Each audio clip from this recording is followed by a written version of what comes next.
सर्दियों का समय है। आजकल हार्ट अटैक बहुत ज्यादा हो रहे हैं और हार्ट अटैक के क्या कारण है उसके विषय में थोड़ी जानकारी हम सूक्ष्म में देना चाहेंगे। उसके बचाव, पहले तो कारण, फिर इसके बाद उसका बचाव।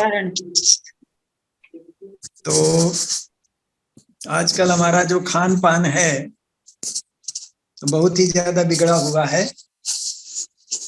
उसे हमें ठीक करने की जरूरत है। और भोजन में जो हमारा है उसमें बहुत बड़ा रोल है। तो इसके पीछे जो सबसे बड़ा मेन कारण होता है, जाड़ों में हमारी मान्यताएं इस ढंग की हैं कि हम सोचते हैं जाड़ों में खाना अच्छे से हजम हो जाता है और चिकनाई का प्रयोग, तली भुनी चीजों का प्रयोग विशेष रूप से लोग करना शुरू कर देते हैं, जिससे हमारा कोलेस्ट्रॉल बढ़ जाता है। दूसरा, ठंडक की वजह से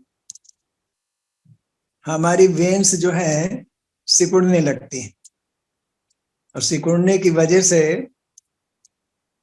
ब्लड का जो फ्लो है वो कमजोर हो जाता है और इसी की वजह से हमारा ब्लड प्रेशर हाई होता है।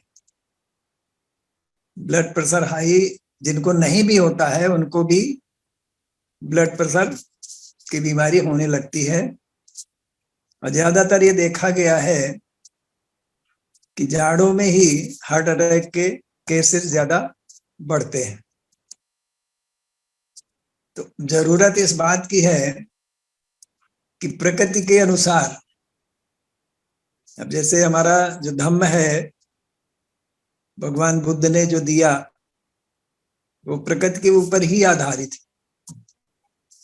और प्रकृति में जो चीजें इस समय आ रही हैं नेचुरल, उनका हम विशेष रूप से सेवन करना शुरू कर दें तो ये समस्या हमारी काफी हद तक ठीक हो सकती है।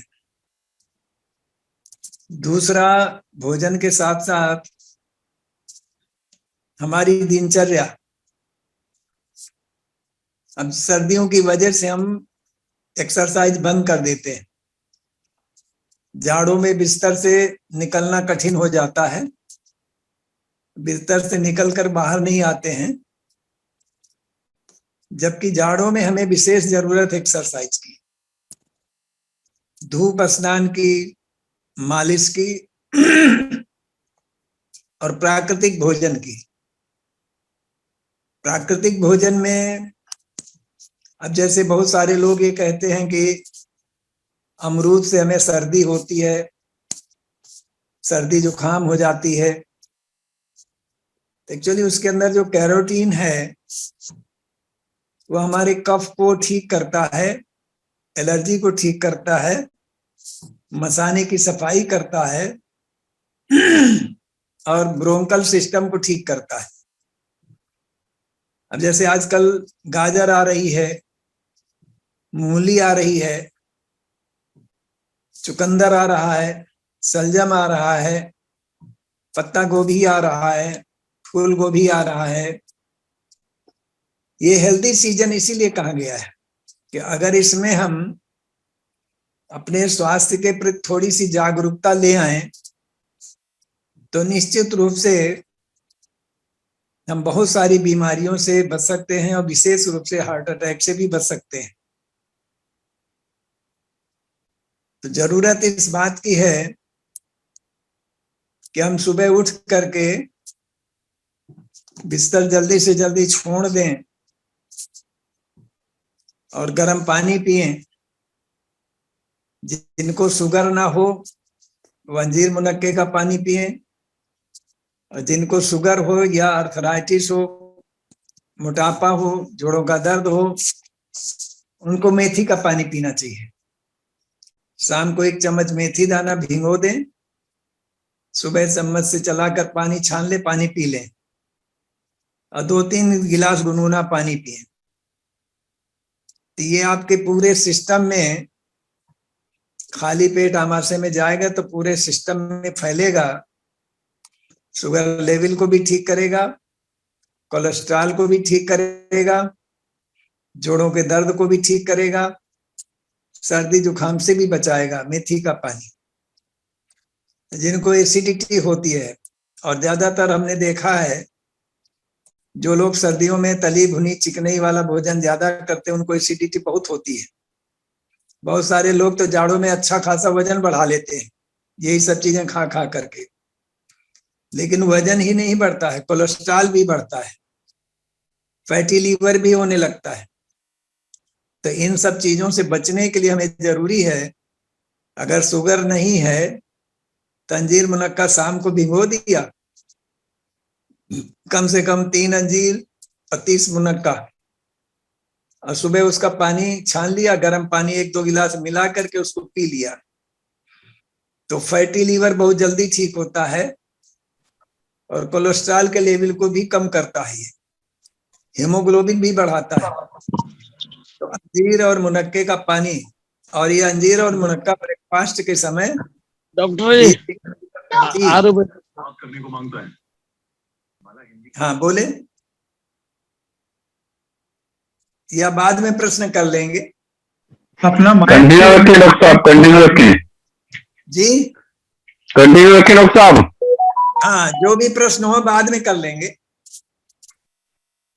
तो ये अंजीर मुनक्के का पानी और अंजीर मुनक्का ब्रेकफास्ट के समय चबा करके खा लें, इससे कॉन्स्टिपेशन और कोलाइटिस ठीक होगा, एमीबियासिस भी ठीक होगा, पेट साफ होने की समस्या नहीं रहेगी। ज्यादातर लोगों को जाड़ों में कॉन्स्टिपेशन बहुत ज्यादा होता है, क्योंकि जाड़ों में मंदाग्नि रहती है, सिस्टम की जठराग्नि जो है वो प्रदीप्त नहीं रहती, मंदाग्नि रहती है, इसलिए जो है कॉन्स्टिपेशन ज्यादा होता है।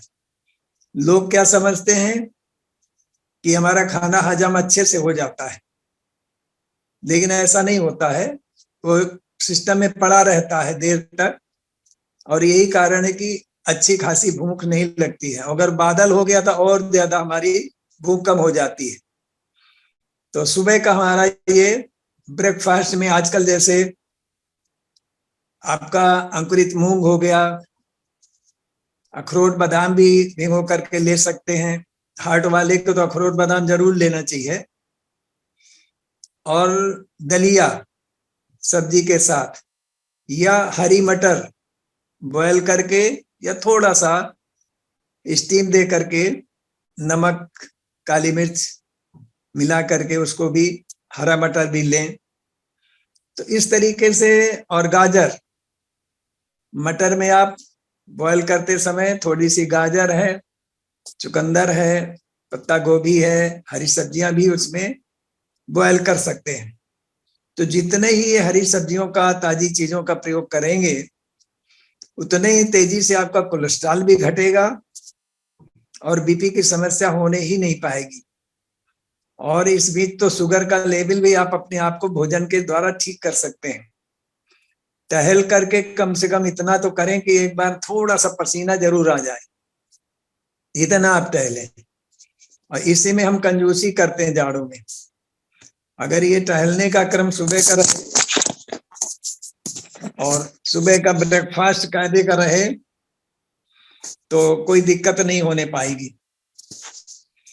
अब इसके बाद भोजन में जैसे आजकल हरी सब्जियां खूब आ रही हैं, लौकी है, तरोई है, पत्ता गोभी है, हरी मटर है, गाजर है, चुकंदर है, सलजम है, हरी मटर है, शिमला मिर्च है, खूब हरी सब्जियां, मूली है, मेथी, सोया मेथी है, इनका भरपूर प्रयोग करें।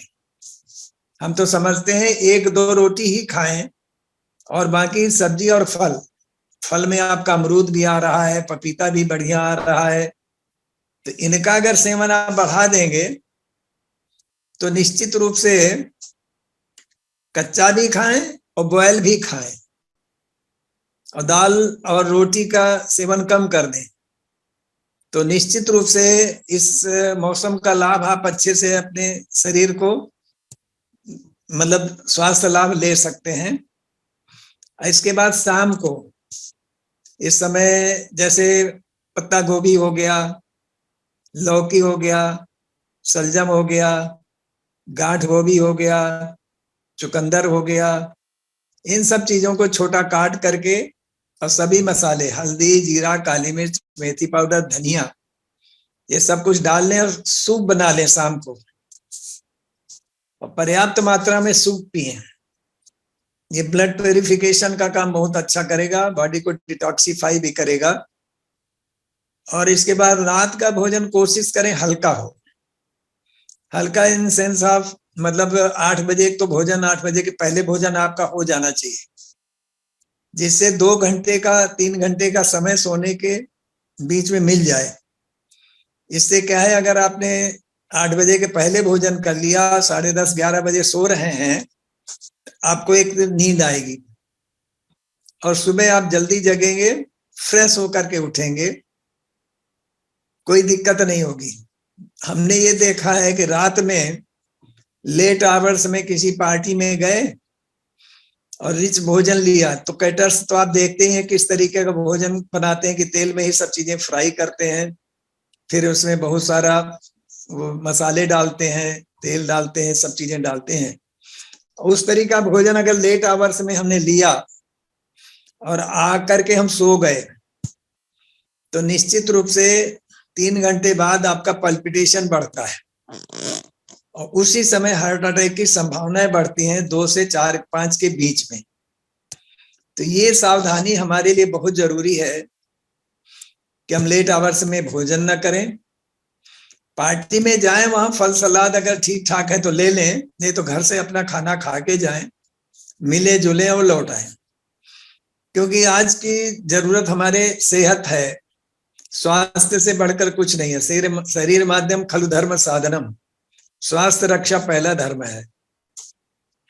और अगर किसी को हार्ट की प्रॉब्लम है भी, तो निश्चित रूप से हम आपको कहना चाहेंगे कि जो विशेष रूप से लाभ देगा आपको, इसमें मुलहठी, अर्जुन, अमृता, पुनर्नवा, और जिनका कोलेस्ट्रॉल बढ़ा हुआ है उनको गोक्षुरु भी प्रयोग कर सकते हैं।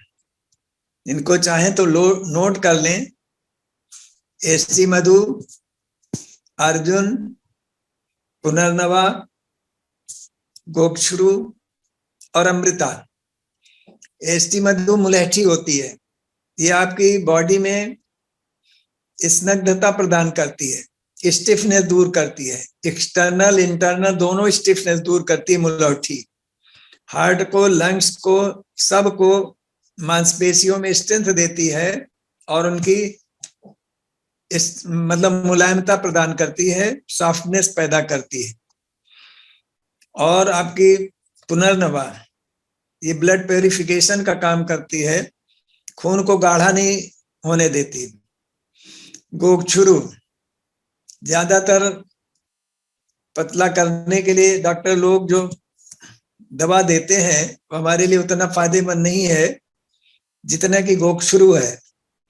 गोक्षुरु हमारे किडनी के फंक्शन को सही करके ब्लड को पतला रखता है और बॉडी में कहीं भी सूजन नहीं होने देता है, पानी नहीं रुकने पाता शरीर में। शरीर की सफाई गोक्षुरु से, किडनी की सफाई विशेष रूप से, और अर्जुन हमारी हार्ट की मांसपेशियों को मजबूत बनाता है। ये नहीं है कि आपको हाई बीपी है तो अर्जुन से फायदा होगा, लो बीपी है तो नॉर्मल आ जाएगा, हाई है तो वो भी नॉर्मल आ जाएगा। दोनों केस में अर्जुन हमारे आप में बहुत ही फायदेमंद है।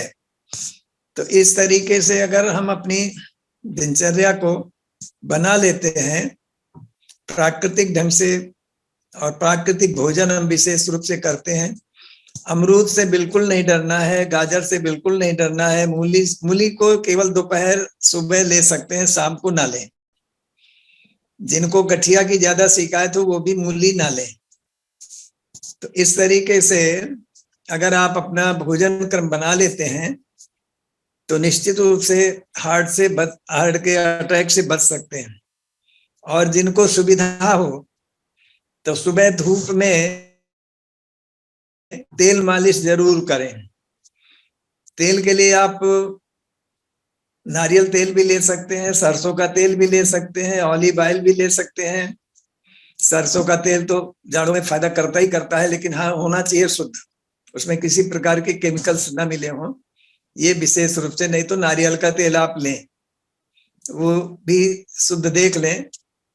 तो इस तरीके से अगर धूप में तेल मालिश करते हैं तो विटामिन डी भी मिलेगा, इससे आपको हड्डियां भी मजबूत होंगी और ब्लड सर्कुलेशन आपका सही रहेगा।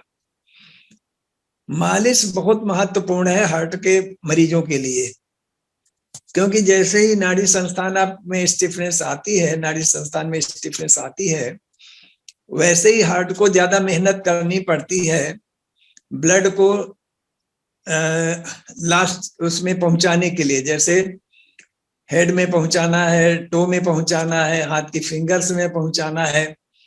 अगर आपके नाड़ी संस्थान में स्टिफनेस आ गई तो निश्चित रूप से बीपी आपका बढ़ेगा, और उसमें मालिश सबसे अच्छी कारगर है, और आपका टहलना भी बहुत अच्छा कारगर है।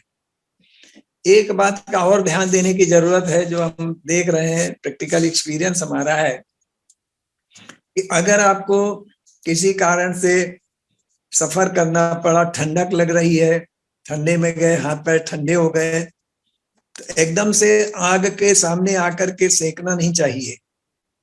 उस समय आपको सबसे पहले गर्म पानी पीने चाहिए, जिससे अंदर से आपको गर्मी मिले, और शरीर में थोड़ी सी एक्सरसाइज शुरू कर देनी चाहिए। हाथों को, हथेलियों को रगड़ना चाहिए, और पैर के तलवों को गर्म पानी में डुबो के बैठना चाहिए।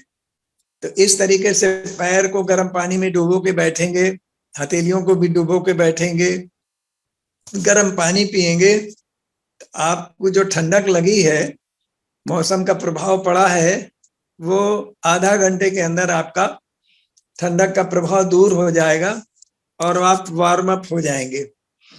और सर्दियों में हार्ट फुट बाथ बहुत ही लाभप्रद है। ज्यादातर हमने देखा है हार्ट के रोगियों को या एसिडिटी के रोगियों को कि उनके पैर ठंडे ही रहते हैं। श्वास दमा जिनको होती है उनके भी पैर ठंडे रहते हैं। तो ऐसी स्थिति में सोने के पहले आप गर्म बाल्टी में हल्का सा सेंधा नमक डाल लें या एप्सम साल्ट डाल लें, और कम से कम 10 से 15 मिनट तक उस गर्म पानी में पैर को डुबो करके बैठें। अब बदन को पूरा ढक लें अच्छे से, कंबल से गले तक, सिर को खुला रहने दें, और गर्म पानी का टेम्परेचर थोड़ा थोड़ा बढ़ाते रहें। तो इससे आपकी श्वास दमा की प्रॉब्लम ठीक होगी, रेस्पिरेटरी सिस्टम की जितनी भी प्रॉब्लम है वो सब ठीक होगी। और इसके बाद पानी, ठंडे पानी से पैरों को धो करके, पोंछ करके तलवों में तेल मालिश कर लें।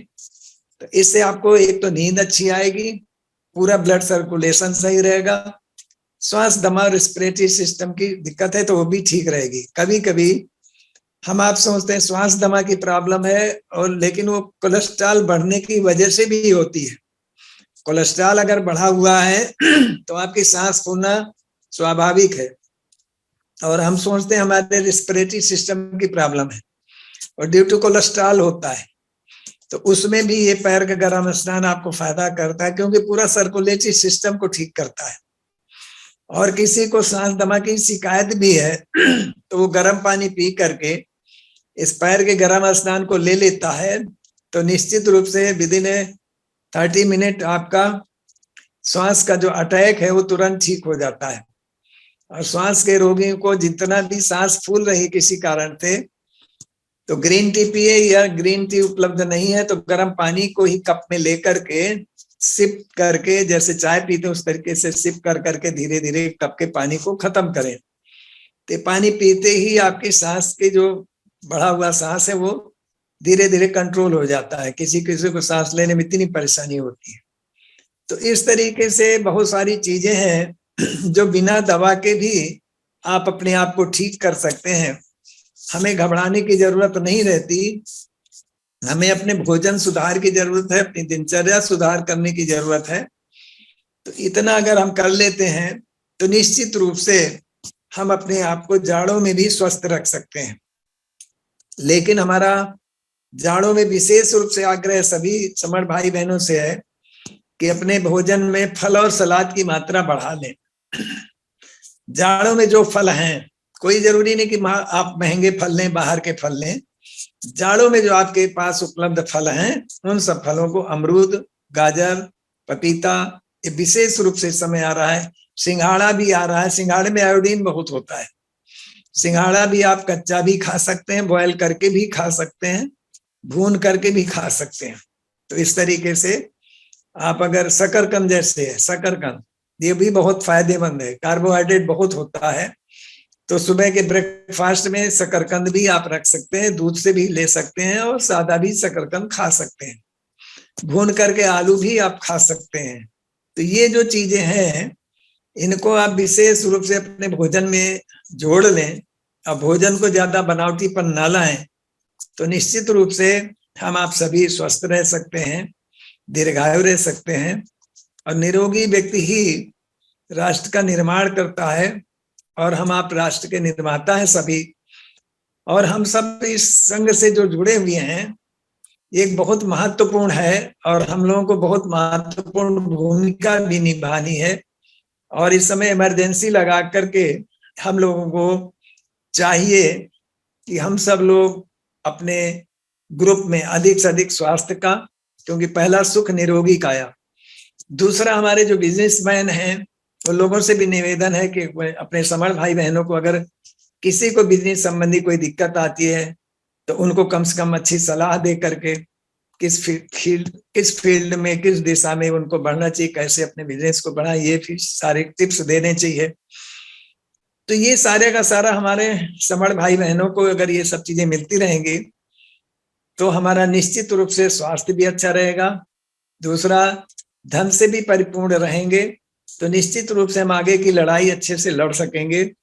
और जुड़ने जोड़ने की बात तो हम रोज करते ही करते हैं, और उनके विकास के लिए भी हम बात करते रहें, तो निश्चित रूप से, और विकास तभी होगा जब हम एकजुट होंगे, एक दूसरे का सहयोग करेंगे। अभी मैं 13 तारीख को विपश्यना से 14 को लौटा हूं। लौटने के बाद फिर अभी सती पठान में भी जाना था, लेकिन परमिशन होते हुए भी थोड़ा सा लगा कि अभी रेस्ट की जरूरत है। लेकिन अभी फिर से हम जाएंगे, और 20 दिन के शिविर के लिए भी जाना है। तो हम अपने भाई बहनों से ये भी निवेदन करेंगे कि जिन लोगों ने विपश्यना अभी नहीं किया है, तो लोग भी एक बार विपश्यना जरूर कर लें। इससे हमें पंचशील का विधिवत पालन भी होता है वहां, और उसके मर्म को भी हम समझते हैं, और अपने जीवन में धीरे धीरे धर्म उतरने लगता है। जब धर्म उतरने लगता है, तो हमारे अंदर परिवर्तन भी आता है। मैं तो ये कहूं कि 99 में जब मैंने विपश्यना किया, इसके पहले मेरी आर्थिक स्थिति इतनी अच्छी नहीं थी। विपश्यना के बाद ही सारा का सारा विकास होना शुरू हो गया। तो कहने का तात्पर्य है कि आपका फोकस एकदम बदल जाता है। बहुत सारे बच्चे कंपटीशन की तैयारी करते हैं, कंसंट्रेशन नहीं हो पाता है, फोकस नहीं हो पाता है। तो जो कंपटीशन की तैयारी करने वाले बच्चे हैं, उनसे भी हम रिक्वेस्ट यही करेंगे कि एक बार विपश्यना जरूर करें। उससे उनकी एकाग्रता भी बढ़ जाएगी, और एकाग्रता बढ़ने के साथ वो जिस फील्ड में भी जाना चाहते हैं, उस फील्ड में उनकी प्रगति होगी निश्चित रूप से। तो भगवान बुद्ध की दी हुई विद्या है, और हमारे महापुरुष अम्बेडकर जी ने तो बहुत ही कुछ हमें दिया है, और भगवान बुद्ध से जोड़ करके उन्होंने जो दिया। और इसके बाद आज हम एक वीडियो देख रहे थे SN गोयनका जी का, हमारे महापुरुष भीमराव अम्बेडकर के प्रति उनकी मुलाकात होने के बाद, मुलाकात उनकी म्यांमार में हुई, और उन्होंने बहुत कुछ उनसे सीखा। लेकिन आज उनके प्रवचन में हमने जो देखा कि उनके अंदर ये पीड़ा इस बात की थी कि दीक्षा के बाद 1 साल ही बाबा साहब जीवित रहे, और उनका यही कहना था कि बाबा साहब का यही मंतव्य था कि हमारे भारत में अब ये धर्म फैलना चाहिए, विपश्यना फैलनी चाहिए, घर घर जानी चाहिए। तो और उनके छोड़े हुए कार्य को ही SN गोयनका जी ने आगे बढ़ाया, और उनको इस बात की पीड़ा रही कि वो अगर होते तो शायद आज हमारा देश जो है बुद्धमय हो चुका होता। क्योंकि जो एस.एन. गोयनका साहब ने जो काम किया, ये तो उनके ना रहने के बाद ये शुरू किया उन्होंने, लेकिन उनकी जो मंशा थी बाबा साहब की, वो यही थी कि घर घर हमारी विपश्यना पहुंचे, भगवान बुद्ध का धर्म पहुंचे और हम संगठित हो, एकजुट हो, तो हमें कोई किसी प्रकार की तकलीफ नहीं होगी। और हम यहाँ के राजे महाराजे थे, वो पुनः हम उसी स्थिति में पहुंच सकते हैं। लेकिन आज हम सभी सवर्ण भाई बहन एकजुट हों, इस गरिमा को समझें, इस चीज को समझें। संविधान की अगर रक्षा रही, संविधान बचा रहा, तो हम भी बचे रहेंगे। उसके लिए हमें काम करना है। और हम विभिन्न संगठनों के लोगों से भी ये निवेदन करेंगे कि आइए, हमारा ये मंच तैयार है और ये समर्ण संघ का जो मंदिर है, मानवता का मंदिर है, भगवान बुद्ध का मंदिर है और इसमें विचारों का ये मंदिर है। और विचार क्रांति हमारी यहाँ से शुरू हो रही है। इस विचार क्रांति में हम सबको भागीदारी, अपनी आहुति देनी चाहिए। और जोड़ने की बात, जब जब जुड़ेंगे तब तब हम जीतेंगे। जितनी मात्रा में जुड़ेंगे उतनी मात्रा में जीतेंगे। और जाति वर्ग दूर करके हमें अपने संघ को मजबूत बनाना है। संघम नमामि, संघम नमामि, संघम नमामि।